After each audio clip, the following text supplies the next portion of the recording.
Зохиолч долгорын цэнд жав.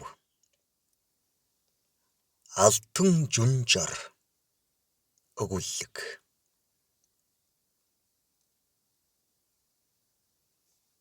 Зовирлж шаналснаасаа болоод шанааны ясн шөнтийн чамар хааны судас нь бараг гогдож болохоор гүрэлзэх өвгөн хэрзгэр цээжнийхэн угт мэнгэртэн ханиаж арай гэж уушгинд нь жаахан хий очих шиг амьсгаа авахтайгаан болов.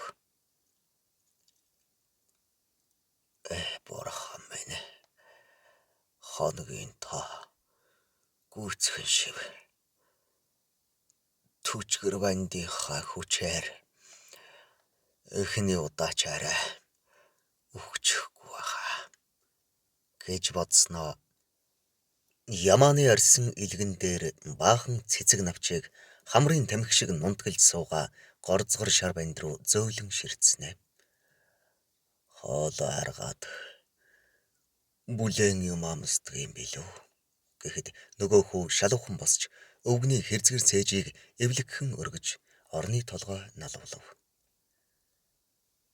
Тэр халуун цай хэд очоод духанд нь хүйтэн хөлс чихарснаа би н гайгүй тавирлаа. Хөгшин азарганы дэлэн сүртэй гихчээр амин цааш орчихсон намайг олон түмэн эгээл бурханчлаад энэ хүүг өөр тоохгүй янзгүй. Шавда Мамбатацангийн хамбын олбгон шилжүүлчихэд өрлөгийн ууландаан гарч хөдөөлий байц. 40 жил хэндч ам нээгээгүй хадгалсан алтан жүнжорынхоо нууцыг шавда тайлсан маань онлоо.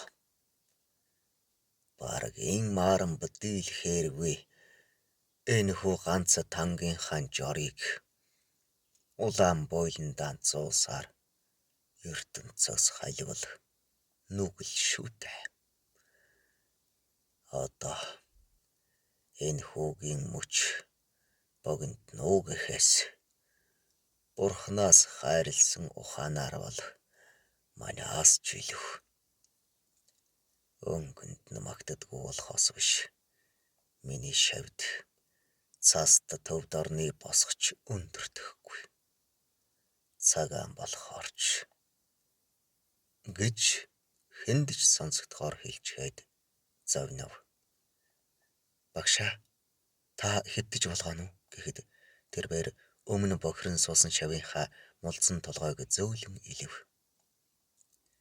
Хариг хатуу багшийн ганц шагнал нь энэ гэдгийг ламын тогоо шанаг хангинуулахдаа хүү сайн мэддэг болжээ. За хүү минь, эртээрийн чамд заасан 9 эрдэнэ 5 махбод шингэсэн танг гаргах аргыг тайлснаар багшийн чинь насны хүслэн ханлаа. Одоо би ташаад хайсан шаантын яс шиг болжээ. Байдаг чөмгөн чамаас хармалсангүй. Тэр танал хөгшин зовлогыг чангаах биз гэхэд жа болгоё багшаа гэж хүү чимээгүйхэн алга хавцрав. Хачин шүү. Энэ хүүгийн зүүн нүдний болонд нэг л хачин хяруу сэрвгнээд байх шиг санагдаад би хаана өсч томрлоо гэхэд юур арилахгүй юм гэж. Очиж даахныхан үнрийг гээгээгүй шахуу нялх амтныг хардах нуудаа. Зүүнэг залгах нь байна гэж өвгөн өөрөөсөө жирэхв. Шөн огт танихгүй газар мороор шогшиж яваад энд 50 төрлийн ургамал байна. Үнрээр нь нэрл гэхэд энэ л хүү яг олоод хэлчихдэгсэн.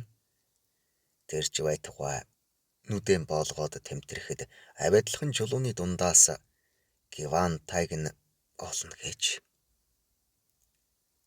Та ховр бурхан минь. Яах вэ? Цахиуртын дэлдэн хөх мааран бужанж халахад миний нэрийг шав минь авч үлдэнэ. Хэмээн өвгөн бахархаж утаа тортогноос будаг нь ялгархаан байсан тооныг ширтэн хэвтэв. Багшаа, там бэлэн боллоо гэх бүдэг дуунаар өвгөн уур шиг доош нүндсэн үрчлээтэй зөвхөн алгуур нээж надаас нэг өдрийн төрөө амжиж байна шүү. Төрөө ургасан чихнээс хожуу ургасан эвэр гэж энтэй гэж дотроо баясав. Тангийн даруулга болох хойлогны шөлний няловтар үнэр гэр дүүрэн хангална. Хүү газар шүргсэн орхимжаан заснаа. Түмэн үлзий хээг ган утасгүйлгэн цовсон мөнгөн гүцтэй эмийг хадганд ороогоод багшийнхаа өдөөс барилаа. Өвгөн Мааранба тангаа хүртэхийн өмнө нүдэн анин алга хавцран нанчилж уншлагаан тайвуухан дуусгаад түүнийг 2 гардан ёсорхуу тослоо. Гүцний тагийг онгойлгосноо хамартан ойртуулан үнэрлэв. Өөртөө үл итгэсэн янзтай гайхширснаа дахин үнэрлэв. Ухар хайдаан ширгсэн юм шиг нүд нь гинт хурцаар гэлтгнаж шавийнхаа нүрийг цоргих адил ширтлээ. Хүүгийн нимгэн шар хацар час улааж хамар дээгүүр нь хөлс бурзайн. Хүү минь, шав минь, чи үүнийг хийж эхлэе гэж юу дээ хэмээн цаанаа бядгүй дуугаар арай хийж асуув. Тийм ээ багшаа, би гэж хүү төгдчин далдрахдаа мөнөөх зүүн нүднийх нь хяруу шумуулын сүүдэр мэт тодорсныг өвгөн сая л олж хараад цочив. Тийм учиртай сүүдэр байж. Одоо надаас авах юмаа авч ханаж. Аваагүй үлдсэн юм юу вүлээ? Хамбын суудал. Агран бензинда. Алдар нэр юм байна. Тэр сүг сүнсэн нүдэнд нь орчихсон надад үзэгдээд байж. Лам 3 эрдэнэ гончгсон. Эм хор хоёрыг ялгахгүй байна гэдэг бол эрх судрaan манин ялгахан байсантай адилхан. Ийм нүгэлтэй чарлбиг гэмгүй түмний дунд орхиж болохгүй. Эрлэг номон хаандал хамт очоод өчгөн мэдүүлэх гэж өвгөн эргцүүлээд гүцтэй тангаан хүүгийн урдаас цочмог барив. Хүүгийн царай үнсэн саарл болж уруул нь өмөлцөн арагшаа хурлаа.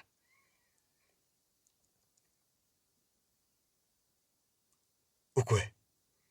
Бурхан таглихаа өмнө шавийнхаа сүудрийг үргэх гэж юу? Үүлийн үрийн эзэн нь ерөөсөө би юм байна. Тэр алтан жүнжорыг өдий болтол илчлээгүй горн гарч гэж шивнээд сунгасан гараа татав. Шав минь, чи үүнийг үнэхээр надад зориулсноо гэхэд хүү харцаан ширдэг дээр унган толгой дохив. За, тэгвэл багш нь хүртье. Шавхар ууч үлдээлгүй хүртэх гэж цэл хүйтэн уруулынхаа дор гүцийг авчран шаваан юу хэлхийг хүлээзэнлээ. Ганц хором гэдэг аюултай урт ужиг болохыг тэр хоёр зүрхэндээ ортол мэдрэв. За, гүцээх гэд өвгөн гүцтэйг ховх соров. Дэндүү эрдэм чадал төгс дагсал буюу ном хаялцах ухаанаараа лас утай хүртэл шагшигдсан өвгөн агранбын гараас мөнгөн гүц сугарч хүүгийн өлмий дор өнгөрөв.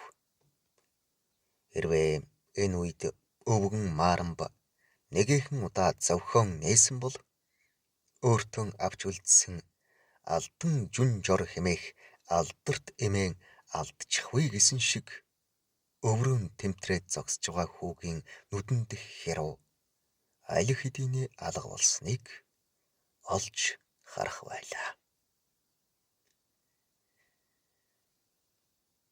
Зохилогдсон долгорын цэнд жав уншсан Эрхэнбаярын Баттарж.